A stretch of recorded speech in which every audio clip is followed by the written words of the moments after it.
निवेश भारत और जापान की उस मजबूत दोस्ती का सबूत है जिसने भरोसे 70 साल पूरे कर लिए हैं और अब उसकी बुनियाद पर एक मजबूत बुलंद इमारत खड़ी है जहां से दोनों देश पूरी दुनिया को देख रहे हैं। तकनीक के महारथी जापान के साथ हिंदुस्तान का ये दोस्ताना परवान चढ़ता जा रहा है और भारत रफ्तार के शहरों में शुमार होने की कगार पर खड़ा है। तभी तो हम बोल रहे हैं अरबों करार दोस्ती दमदार। आगे बढ़े और आपको बताएं कि वज़ीर सफीर सरकारी में ताउन पर तबादला ख्याल किया गया। दोनों रहनुमाओं ने तलबा के फैकल्टी फी का कहना था कि दोनों ममालिक तिजारती शोबों में ताउन को मजीद फरोग देंगे। जापान वो देश जो अमेरिका का भी बहुत पक्का दोस्त और साझेदार रहा, लेकिन ट्रंप के आने के साथ ही जापान के साथ भी दोस्ती वैसे ही खराब हुई जैसे भारत के साथ। क्वाड के ये दो देश अब अमेरिका के राष्ट्रपति डोनाल्ड ट्रंप के निशाने पर हैं, लेकिन उन्हें यह लगा कि ये दो देश झुक जाएंगे, उनके आगे हाथ फैलाएंगे। ऐसा नहीं हुआ। तस्वीर बदल गई और रातों रात ऐसी बदली कि भारत और जापान ने हाथ मिलाकर ऐलान कर दिया। जापान ने तो ऐलान कर दिया है कि वो भारत में 10 ट्रिलियन येन के साथ निवेश करने वाला है। 10 ट्रिलियन येन, ट्रंप की भाषा में 68 बिलियन डॉलर। पाकिस्तान में उन्होंने अपने ऑपरेशन ही क्लोज कर दिए हैं यार, बड़ा मतलब दुख की बात है।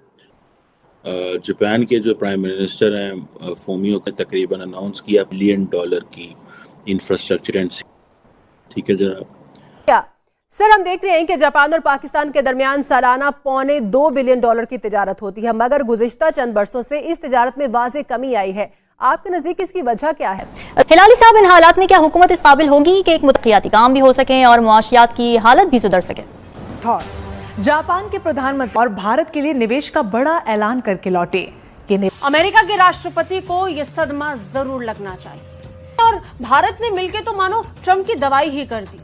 शहजाद साहब कह रहे हैं मौजे तो नहीं होते मगर तारीख के तनाजुर में ही चीजों को समझा जा सकता है। अमेरिका की खारजा पॉलिसी का एक माजी है। क्या अमेरिका पाकिस्तान को भारत के साथ अहम मामलात में बारगेनिंग के लिए इस्तेमाल कर रहा है या किसी नए चैप्टर की बिगिनिंग कही जा सकती है? वो ट्रंप जो क्वाड को ही निशाना बनाने में तुले थे, अब यही क्वाड क्या कर सकता है? एक साथ मिल जाए तो ये दो बड़ी शक्ति क्या कर सकती हैं, इसका अंदाजा ट्रंप को लगेगा। दरअसल जापानी समाचार एजेंसी क्योदो न्यूज की रिपोर्ट के मुताबिक आने वाले सालों में जापान अगले 10 साल के लिए भारत में 10 ट्रिलियन येन यानी $68 बिलियन के निजी क्षेत्र के निवेश की घोषणा कर सकता है। क्योदो ने सरकारी सूत्रों के हवाले से कहा, नया लक्ष्य 2022 से शुरू किए गए 5 साल के 5 ट्रिलियन येन निवेश लक्ष्य को बढ़ाना है। ऐसे समय में निवेश को और बढ़ावा देने के लिए जब दोनों देश मुखर चीन के सामने स्वतंत्र और खुले हिंद प्रशांत को बढ़ावा देने के लिए मिलकर काम कर रहे हैं। बता दें, इससे पहले मार्च 2022 में भारत और जापान ने मिलकर व्यापार के क्षेत्र में एक साथ आगे बढ़ने का विकल्प तलाशा था। हालांकि जिस वक्त इस कैसे हो सकता है भाई, बिल्कुल नहीं हो सकता है। आपको तो रहना ही है IMF के फोल्ड में। अगर आप IMF के फोल्ड से निकले तो यू फेस बैंक्रप्सी और आप कर भी नहीं सकते हैं।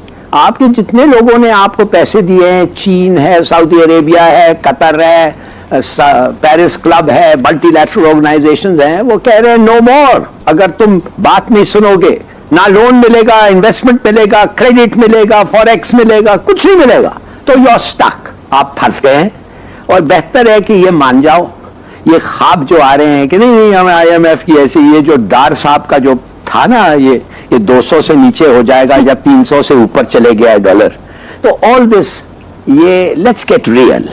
48% per year is food inflation, मर रहे लोग। ये है आपका बजट, ये और ये कम नहीं होगा ना। 22% इंटरेस्ट रेट कम होगा, इंटरेस्ट रेट कम होगा तो इन्फ्लेशन बढ़ेगी। We can't afford to do that. उसका स्कीम आपने देख लिया था, वो जो क्या था, वो पेट्रोल का स्कीम, वो डबल पेमेंट का, ये वो खत्म, फिनिश, गॉन। पता नहीं उन्होंने लगाया क्यों, I don't know what world they are living in. तो कहने कि अगर आप अनडिसिप्लिन लोग इतने पैसे इतने सालों तक विदाउट डिसिप्लिन खर्च करते रहे हैं, खाते रहे हैं, कितने सारे लोग, 70% पाकिस्तान का टैक्स 11,000 लोग देते, यकीन कर सकते हैं आप कि जापान जो है उस सारे का सारा अपना वजन इंडिया के पलड़े में डाल गया और नरेंद्र मोदी जो है उनकी वो जो ग्लोबल साउथ की जो पॉलिटिक्स है, ये जो ग्लोबल साउथ के ऊपर डिस्कशन कर रहे थे नरेंद्र मोदी एंड डॉक्टर जयशंकर, वो सारी की सारी जो डिबेट है उसको एक्सेप्ट कर गए। 12,000 लोग 70% टैक्स देते हैं इस मुल्क का। ये बहुत ही अमीर मुल्क है, लो ना टैक्स। बाकी करोड़ 200 मिलियन से लो ना टैक्स, 100 मिलियन 150 मिलियन निकाल दे, बस 20-30 मिलियन से ले, नॉट 11,000। और खुद ही खो गया है, खा गए हैं।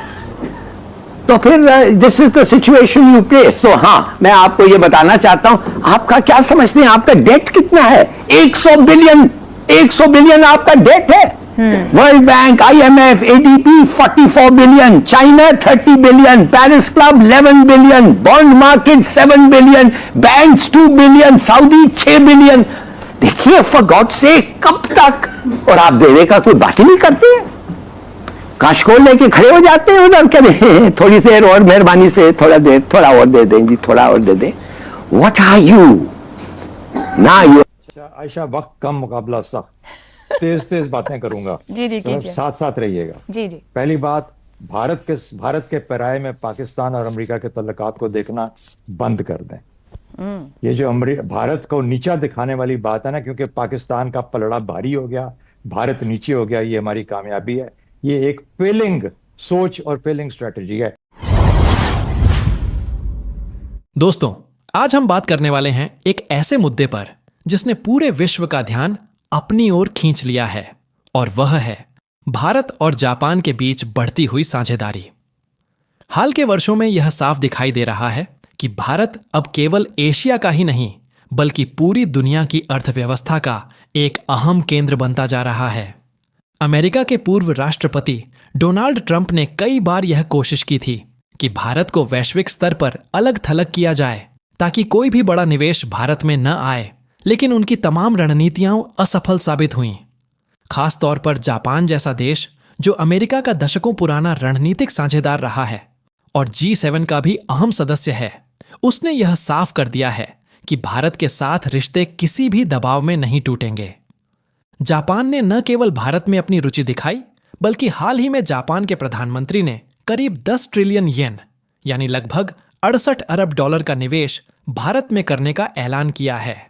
यह केवल एक आर्थिक सौदा नहीं है, बल्कि यह भारत और जापान के बीच मजबूत होते रिश्तों का सबूत है। जापान जानता है कि भारत में निवेश का मतलब है भविष्य की सबसे बड़ी अर्थव्यवस्था का हिस्सा बनना, क्योंकि भारत की जनसंख्या, संसाधन और बाजार क्षमता आने वाले वर्षों में पूरी दुनिया को प्रभावित करने वाले हैं। दूसरी तरफ ट्रंप ने जब अपने कार्यकाल में कई देशों पर ऊंचे टैरिफ लगाए और व्यापारिक रिश्तों में तनाव पैदा किया, तो जापान भी इससे अछूता नहीं रहा। हालांकि भारत के साथ स्थिति और भी गंभीर थी, क्योंकि ट्रंप चाहते थे कि भारत को वैश्विक निवेश से दूर रखा जाए ताकि अमेरिका का प्रभाव सबसे ऊपर बना रहे। लेकिन वास्तविकता यह है कि जितनी बार भारत को रोकने की कोशिश की गई, उतनी ही बार भारत ने खुद को और मजबूत साबित किया।